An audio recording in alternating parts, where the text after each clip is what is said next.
God created humans to be free. The ministry of Jesus is to set free. Pero maraming uri ng kalayaan, kasarinlan o pagsasarili. At marami ring uri ng kulungan o tali. Isang kulungan, isang tali, financial prisons and chains. Yung mga kulungan ng mga dahil sa pagkakautang, dahil sa pangangailangan, dahil sa kagipitan, para ring nakakulong ang taong nandiyan sa ganyang kalagayan kasi hindi siya malayang kumilos. Hindi niya magawa ang gusto niyang gawin sa oras, sa paraan, sa panahon, sa lugar na gusto niyang gawin yun. Kasi meron siya mga obligasyon. Meron siya mga babayarin, meron mga maniningil, meron mga pananagutan. Ang pag-aaral natin ngayon, pinamagatan nating be financially free. Kailangan ng tao malaya ang bulsa. Pag malaya ang bulsa, malaya ang buong katawan, malaya pati mga hangarin, mga layunin at mga pangarap. Be financially free. Importante yan na maging pamantayan sa buhay, goal, o kaya ay yung gusto mong i-maintain na status sa iyong buhay. Huwag patali sa utang when avoidable. Habang kaya, habang pwedeng iwasan, iwasang mapatali sa utang. Avoid yung mga pay later. Kasi hindi ka naman sure about tomorrow kung malakas ka ba, kikita ka ba, o magkakaroon ka ng mga ibang gagastusin at pangangailangan. Tapos nakatalaga na, nakatali na yung kikitain mo pa lang, wala pa sa kamay mo. Avoid mga mortgages when possible. Yung nagsasangla, yung nakaprenda ang iyong panghanap buhay, nakaprenda ang tricycle, nakaprenda ang bahay, nakaprenda ang lupa. Kasi malaking stress sa buhay yan. At sinasabi lang naman natin, when possible, avoid. May mga panahon talaga na wala ka nang pwedeng maasahan kundi magprenda, magsangla, mangutang. Pero dapat yon sa mga bagay lang at mga panahon na life and death ang nakataya. Piliin kung ano talaga ang karapat dapat ipangutang, piliin kung anong karapat dapat iprenda, at para saan magpeprenda. Para maiwasan, ma-minimize ang makulong sa mga financial prisons. Avoid ang mga pag-guarantee. Yung utang ng iba, ikaw ang mag-guarantee, ikaw ang garantor, ikaw ang sasagot. Kung hindi siya makabayad, edi ikaw ngayon ang biglang mauobligang magbayad.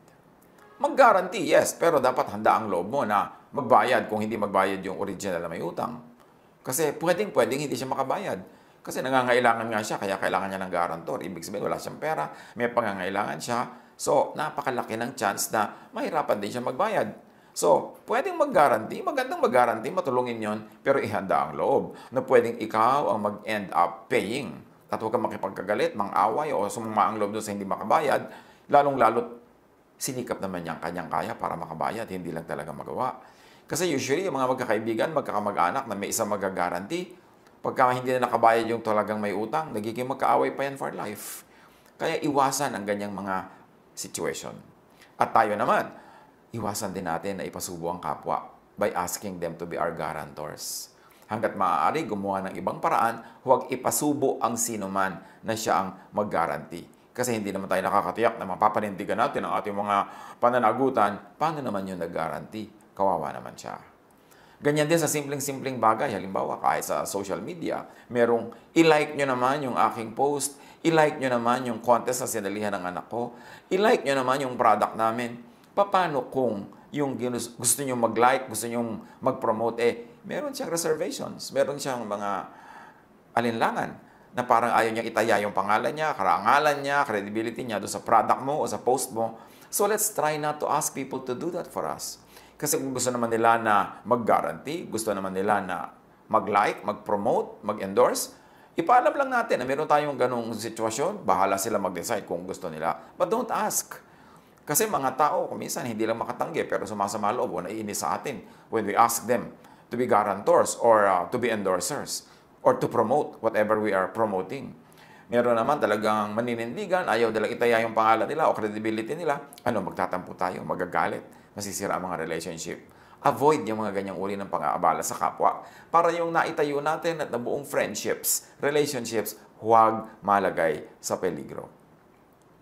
Proverbs 22, 26-27. Do not be one who shakes hands in pledge or puts up security for debts. If you lack the means to pay, your very bed will be snatched from under you. So iwasan daw, huwag maging garantor. Kasi pagka yung ginarantihan mo hindi nakabayad at ikaw din walang maibayad, pati kahuli-hulihan mo sa plot daw sa katawan maring mahubad sa iyo pambayad. Pati hinihigan mong kama, hilahin at ipambayad sa iyong utang. Your very body, your very freedom will be snatched from under you if you have to pay for someone else's debt. So, may mga tao dahil sila ay nag-guarantee o dahil sila yung nangutang, tali sa employment, sa employer o sa work. Very, very recently, I have been communicating with someone na talaga namang ako'y nakikiramay at nakikiisa sa kanilang hirap na dinadala. Siya ay nagtatrabaho abroad, meron siyang very close family relation na mayroong malubhang-malubhang sakit, gustong-gusto niyang alagaan, hindi niya magawa. Bakit? Kasi marami silang utang. Nakatali siya sa utang na kailangan nilang bayaran, ibigin naman niyang umuwi para mag-alaga ng mahal sa buhay na malubhang kalagayan, hindi niya magawa. Hating-hati ang loob niya, ang lungkot-lungkot niya, natural, stress na stress. Kasi meron silang pinasok na bayarin. Hindi naman natin sinisisi na may pinasok silang bayarin. Hindi natin alam kung bakit kailangan nilang gawin yun. Pero dahil doon, yun ang point ko, hindi ka malaya. Hindi sa iyo ang oras mo. Hindi sa iyo ang katawan mo. Dahil kailangan mong ibayad sa pagtatrabaho, ang iyong oras, ang iyong labor, ang iyong skill, at yung very physical presence. Kaya, nagiging kulungan ang financial liability. Nawawalan ka ng kalayaan.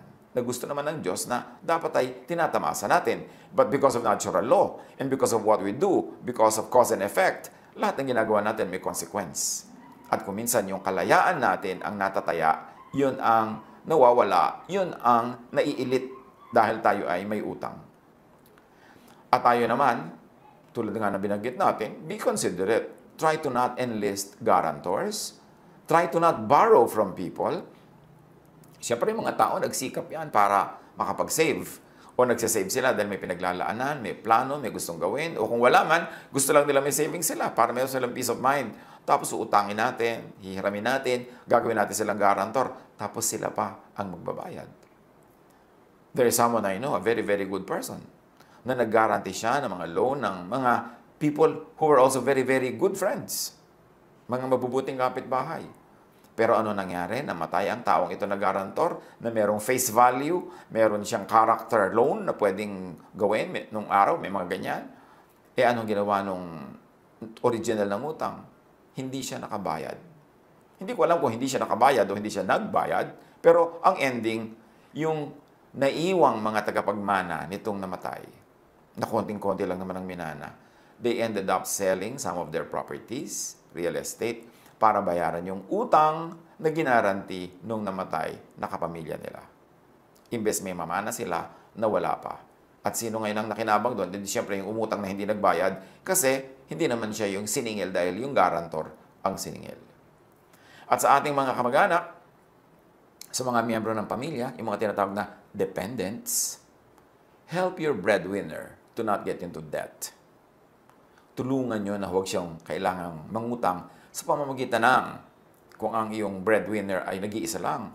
Ang mga members ng family dapat umimbento ng paraan para kumita.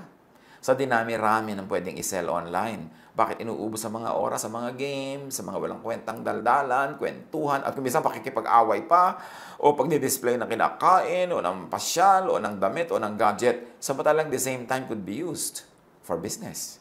To sell something. To earn. So kung meron kayong breadwinner, huwag namang kaisa-isang siya na lamang ang nagbabalikat, nagdadala ng lahat ng gastos, lahat siya hanggang dental floss mo, siya talaga ang magbabayad, no? Hanggang lahat ng load mo sa phone, yan talaga yung tatay mo o nanay mo magbabayad. Dapat tumulong tayo, may invento tayo ng income. Pagka we are old enough and healthy enough to spend, therefore we are old enough and healthy enough to earn. Tulungan nating huwag mabaon sa utang ang ating mga breadwinners, at kung nagkaroon na nga ng utang, tulungan natin to pay debts. By saving, by conserving, by not asking for unnecessary things para yung mga konti kinikita nila maibayad agad sa utang at lumaya sa pagkakautang. Kaya kung may utang, bayaran agad. Basta kaya, hanggang kaya. Bakit naman kasi yung mga iba napakabilis mangutang, magaling mangutang, pero pag bayaran na ang tagal, halos ayaw bitawan ng pera kahit nagkakapera na. Kahit may pambayad na, partially or fully, pag oras na ng bayaran, ayaw nang bitawan yung pera. Siyempre kasi you feel empowered pag may hawak kang pera. Pero tatandaan natin kung tayo'y may utang, yung perang hawak natin ay hindi atin. Dapat yon agad-agad pumunta sa pinagkakautangan natin. We should reward those who lend to us, those who help us in times of need, not punish them by one, borrowing from them and making them stressful, making them worry, and two, by not paying on time, or not paying fully. Pag tinulungan ka ng kapwa sa panahon ng pangangailangan, pinahiram ka, dapat nagkakandarapa ka magbayad. Kung meron ka ng konti, ibayad mo na uli para kumukonti yung balance, at siya naman, tumatahimik ang loob niya. Napapatunayan mong willing ka naman talaga magbayad. At nagagamit na rin niya kahit partially yung perang ipinahiram niya sa'yo. Dapat lahat lumalaya. Dapat lumalaya yung nangutang, pero dapat mahalaga rin palayain yung nagpautang.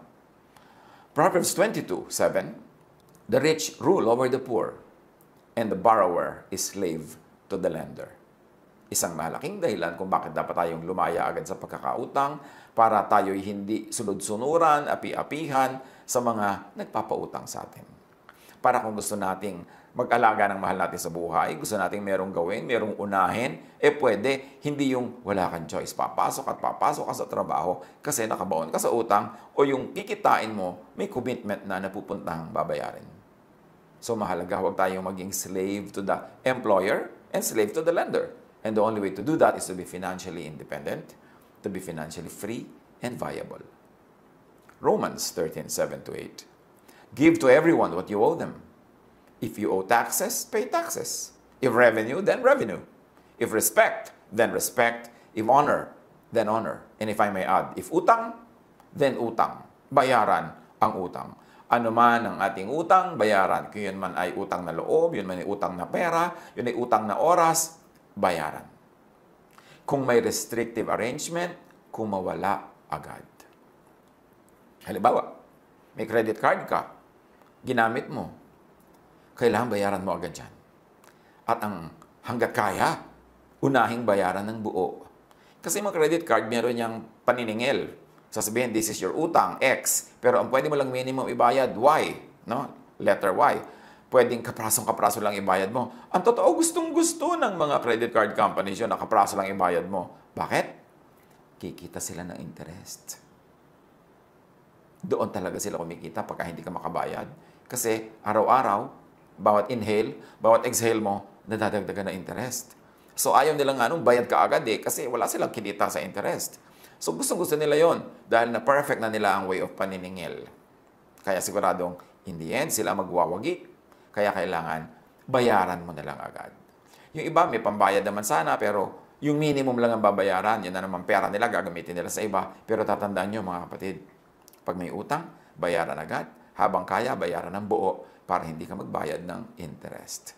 Yung kasing interest lang, pambayad mo na sa kuryente yan, o pambayad mo na sa tubig, o pambili mo na ng bigas, sayang. Proverbs 6:1-5. My son, if you have put up security for your neighbor, if you have shaken hands in pledge for a stranger, you have been trapped by what you said and snared by the words of your mouth. Pagka daw naging guarantor ka, kinulong mo ang iyong sarili. Yung iyong puwirma, yung iyong salita, naging kulungan mo yon. Kasi ikaw ang magbabayad pag hindi niya yan nabayaran. So ano daw ang gagawin mo? Kung biglang nag-guarantee ka pala, lalo kung sa stranger, hindi mo naman talaga kaano-ano o hindi naman super close sa'yo, ang laki-laki ng risk mo, sabi ng Proverbs, do this, my son, to free yourself. Since you have fallen into your neighbor's hands, go to the point of exhaustion and give your neighbor no rest. Allow no sleep to your eyes, no slumber to your eyelids. Sabi ko nun, pagka ikaw ay napasubo, nag-guarantee, o kaya ay may utang ka at malaki ang bayarin, lalo't malaki ang interest, gamitin mo lahat ng lakas mo, huwag kang matulog, huwag kang magpahinga, huwag mo ring patulugin yung pinagkautangan mo o yung humingi sa'yo ng guarantee. Sabi ko nun, huwag kang magpahinga. Kailangang kumawala ka agad. Free yourself like a gazelle from the hand of a hunter, like a bird from the snare of a fowler.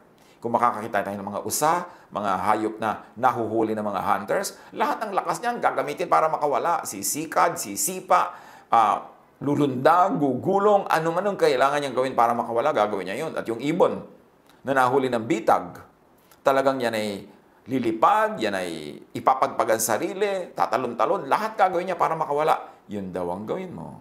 Kung ikaw ay naging garantor, kung mawala ka. At kung ikaw ay may utang, kung mawala ka, and the only way na makawala dyan, magbayad. At huwag mo nang tagalan ang pagkakatali mo, ang pagkakaalipin mo, bayaran mo na agad para free ka na. Dahil kung hindi ka magbayad agad, lumalaki ang interest, mas humahaba ang iyong imprisonment.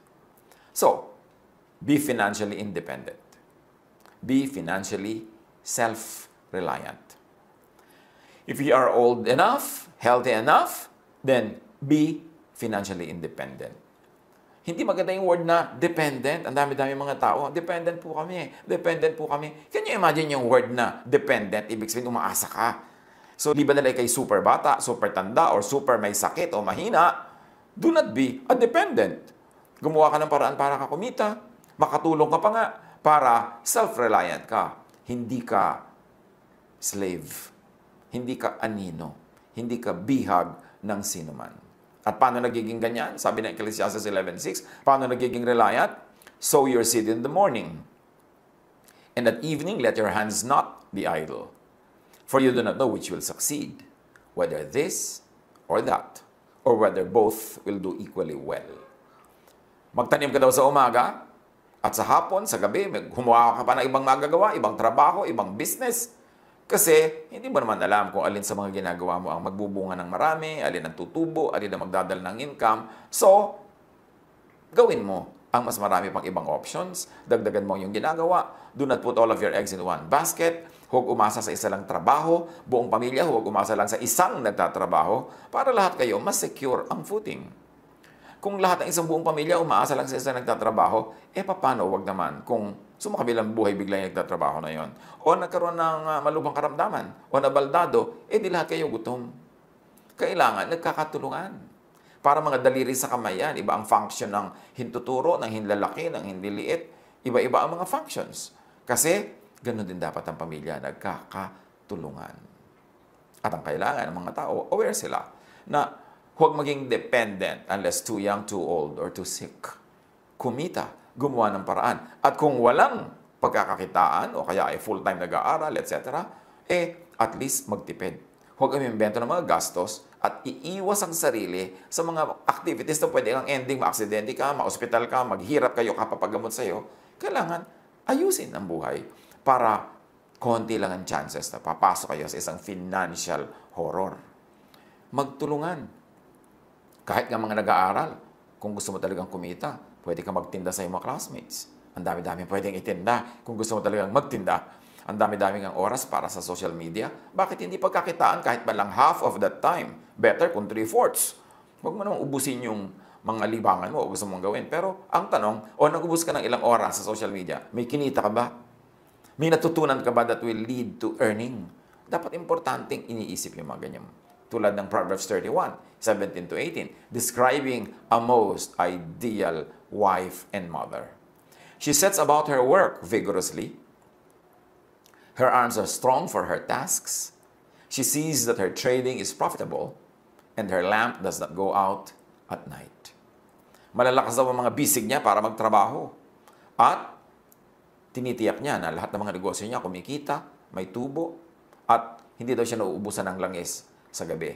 Ang mga ilaw niya hindi biglang namamatay na lamang dahil wala silang langis. Dahil well provided for ang kanyang household. May mga supplies, may mga stock. Ganon dapat tayo. Hindi lang yung nanay, hindi lang yung wife, lahat ng members ng family. Proverbs 28:19, those who work their hands will have abundant food, but those who chase fantasies will have their fill of poverty. So isa pa yan, na paraan para hindi tayo magutom, hindi tayo mangutang, o sumobra pa ng ating income. Sabi ko na, those who work their land will have abundant food. Meron akong isang realize, napakarami mga tao nagtatrabaho sa city, specifically sa Metro Manila, at marahil sa iba pa mga big cities of our country. Nagtitiis sila sa halos ay very miserable living conditions, sa anliliit na sweldo, long hours. Tapos malalaman mo, ang dami nilang lupa sa probinsya. May mga lupain silang nakatiwangwang. May mga bungang kahoy silang nalalaglag sa lupa at nabubulok doon, hindi nakokolekt. Marami silang pwedeng pagkakitaan doon, pero hindi sila na namamalagi, nagsisiksik sila sa mga cities na sayang ang mga assets nila. Siyempre, marami silang dahilan.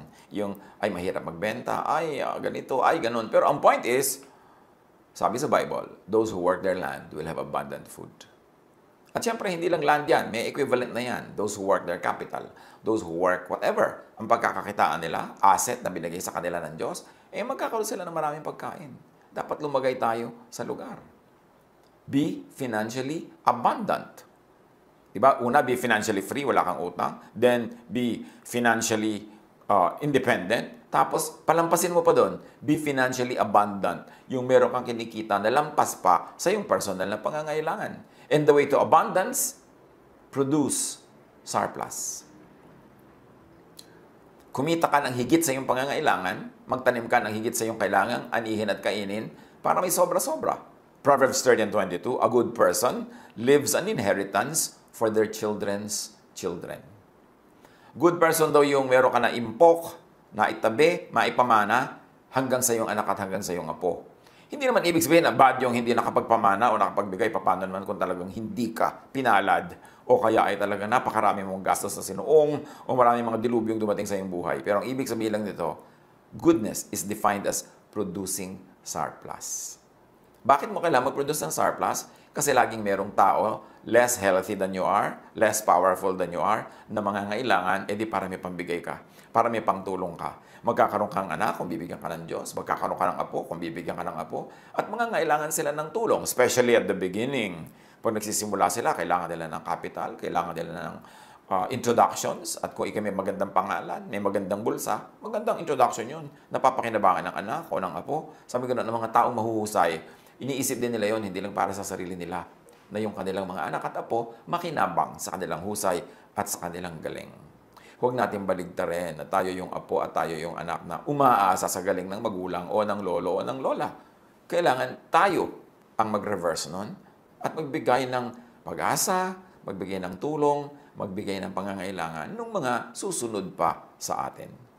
Psalm 128:2, you will eat the fruit of your labor. So, yes, maraming mga nag-i-eat, pero fruit nino, fruit ng labor ng iba. You will eat the fruit of your labor, blessings and prosperity will be yours. So, ano ang blessedness dito? Production. Kailangan magaling ka sa production para hindi ka maging financial slave, para ikaw maging financially free. Proverbs 21:20, the wise store up choice food and olive oil, but fools gulp theirs down. So ano dito ang goodness? Ano magandang gawin? Conservation. Yung mga matatalino daw, marunong mag-imbak, marunong mag-pacing ng kanilang paggamit, marunong mag-spacing ng kanilang consumption, hindi na ubusan hanggang nagkakaroon uli ng kapalit. Pero yun daw mga hangal, nilalaklak nila agad kung ano man ang meron sila, so ubos agad. Psalm 15:5, who lends money to the poor without interest? Who does not accept a bribe against the innocent? Whoever does these things will never be shaken. Pagka daw ikaw ay nagpapautang sa nangangailangan nang hindi mo pinapatawan ng interes, ibig sabihin hindi ka nagsasamantala sa pangangailangan ng kapwa, lalo kung mapera ka naman, aanin mo pa yung interest. At kung ikaw daw ay hindi tumatanggap ng suhol laban sa kaso ng mga walang sala, ang mga gumagawa niyan ay magiging matatag, di sila matitinag.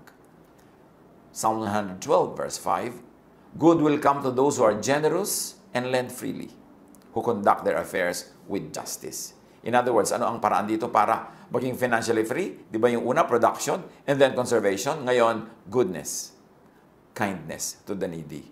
Meron din siyang ginagawang mabuti sa'yo, nagiging productive ka, nabe-bless ka, you become financially free and independent. Why? Because everything we do in the universe has consequences. At ang mga ginagawa nating mabuti ay may bunga.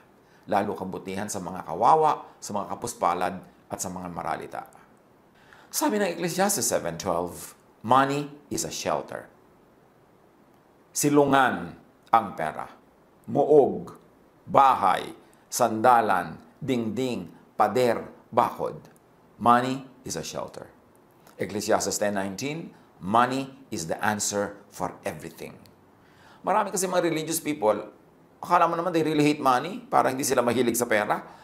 Pero ang point, hindi naman tayo pinagbabawalan na gumawa ng pera, mag-impok ng pera, ng sobra-sobrang pera, kasi maraming buting magagawa ang mga sobrang yan.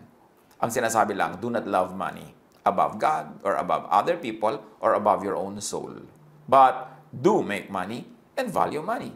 Proverbs 31:25, ang babae daw na magaling magtrabaho, masipag, marunong, may abilidad, she is clothed with strength and dignity.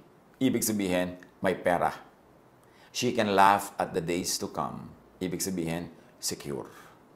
So, work to earn and conserve money. Save money. Live within your means. Sabi na matatanda, habang maiksi ang kumot, matutong mamaluktot. Pagkasyahin mo ang sarili mo sa 1 square foot na kumot o 1 square meter na kumot, kung talaga yun lang ang kumot, live within your means. Borrow only for life and death needs. Don't borrow money para mag-party, para bumili ng bagong damit, para bumili ng bagong gadget, lalo't hindi naman panghahanap buhay yung gadget. Don't borrow money for mga reparations and mga improvement ng bahay na hindi naman necessary. Hindi naman dahil tumutuloy yung bubong o lumulubog ka sa baha o nakikita ka na ng neighbor dahil wala kang dingding. Piliin ang mga paraan kung kailan lang talaga kailangan manghiram. Kasi nga, the borrower is a slave to the lender. At kung tayo naman ang may resources, tayo yung nilalapitan at kaya naman natin lend freely. Huwag na tayo mag-charge ng interest hanggat maaari. Bakit? Kaya nga nanghihiram yung mga tao dahil gipit. Tapos papatawan mo pa ng sobrang interest. E di para man rin silang sinakal. Pinayagan mo lang huminga sila sandali pero sasakalin mo na naman uli sa yung sobrang interest. At yung mga may utang, nangutang, pay soonest. Be responsible. Tinulungan ka ng tao umutang sa'yo. The first moment na may pera ka, basta kaya mo, meron ka ng basic na kakainin mo, mga pangangailangan mo sa buhay, ibayad mo na agad yung iba. Para huwag naman siya mag-alala, huwag siya madala, and to be fair, para magkaroon na rin siya ng peace of mind. And pay cash completely. Pagka meron kang utang, lalo credit card, cash mo bayaran. Ibig sabihin yung buo, hindi kulang, hindi installment, basta kaya mo. Or save first. Importante. Pagka meron kang gustong bilhin, mas maganda sana hindi yung installment kasi meron yung financing. May interest yun. Kung kaya mo naman magtiis, maghintay-hintay, mag-save ka muna. Pag nabuo mo na yung pera, tsaka ka bumili ng bibilin mo, mas mura pag cash kaysa sa installment. Lalo kung hindi ka makabayad sa installment, nagkakaroon pa yan ng interest.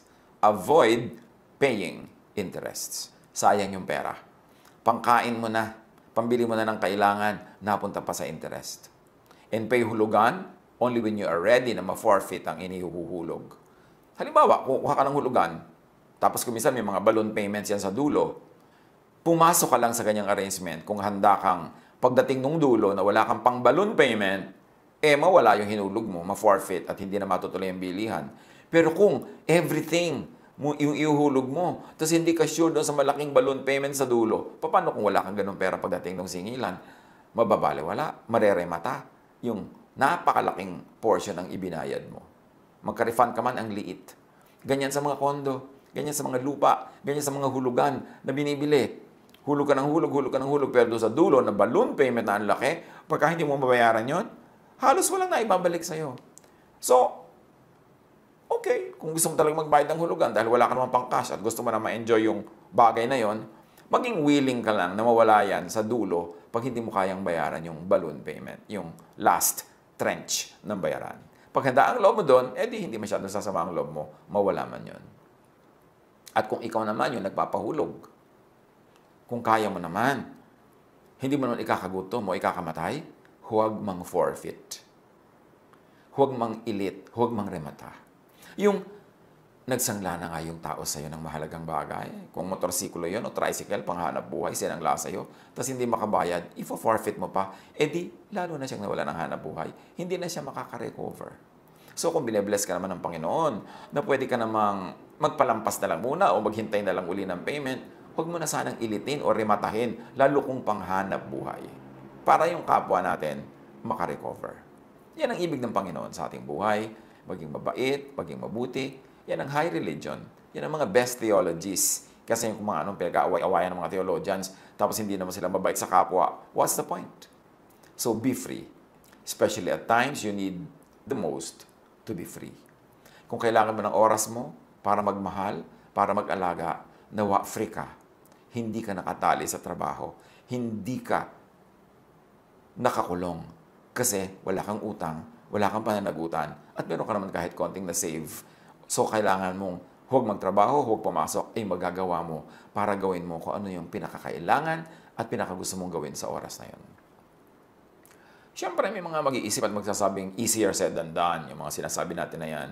Pero anong gusto nyo ipayo ko sa inyo? Sige, mangutang kayo. Sige, magpakalubog kayo sa utang. Sige, manuba kayo. Siyempre, papayo natin yung nakaayon sa mga katuruan ni Jesus. Mga nababasa nating magagandang katuruan sa Biblia na pag sinala mo sa Jesus filter, pasado. So, pwede nating i-apply in all times, in all places, in all situations. At yan, ang pinakamabuting gawin. Reviewin natin na ganito mga aral. Maraming mga tao, they get into cycles of debts because of their habits. Ang hilig lang talaga mangutang kahit hindi kailangan. Tapos ang hilig hindi magbayad. Tapos buhol-buhol ang utang. Tapos, somebody has to pay. Sila o mahal nila sa buhay. Pag-isip-isipan natin yan. Marami tayong ginagawa. Bunga rin ng mga itinanim natin kahapon, last week, last month, last year, 10 years ago. Kasi ang itinanim, inaani. Kung patuloy at patuloy at patuloy tayo nagdarahop, meron tayong itinatanim na ang ani, karalitaan. Palitan natin ang tanim. Palitan natin ang ating paraan ng pag-iisip at pamumuhay para mapalitan ang ating buhay. Kung meron kang gustong baguhin sa iyong buhay, dapat may baguhin kasi yung pag-iisip. Kasi ang buhay natin ay bunga lang ng kung paano tayo mag-isip. Kaya sabi sa Romans 12:2, be changed by the renewing of your mind. So that you will be able to prove the perfect will of God. In so many words, that's what it is saying. So, kung meron tayong gustong magbago sa ating buhay, magbago tayo ng pag-iisip, ng ugali, ng asal at habits. Kung gusto nating mabago, makatakas tayo sa kahirapan, palitan natin ang mga habits that keep us poor or make us poor. Pag-aralan, pagbulay-bulayan, at nawa, umasenso kayo mga pamangkin, mga mahal kong mga pamangkin, kumita kayo ng higit sa inyong pangangailangan, mag-umapaw ang inyong mga pera, at mag-umapaw ang inyong mga charities, ang inyong mga good work, social work, maging sa mga hindi kakilala, at lalong-lalo na sa inyong mga immediate families. Pagpalain tayo, mayaman ang ating Diyos, marami siyang kayamanan gusto ibigay sa atin, pag-aralan natin kung paano hinuhukay, binubungkal, itinatanim, para anihin. God bless us all.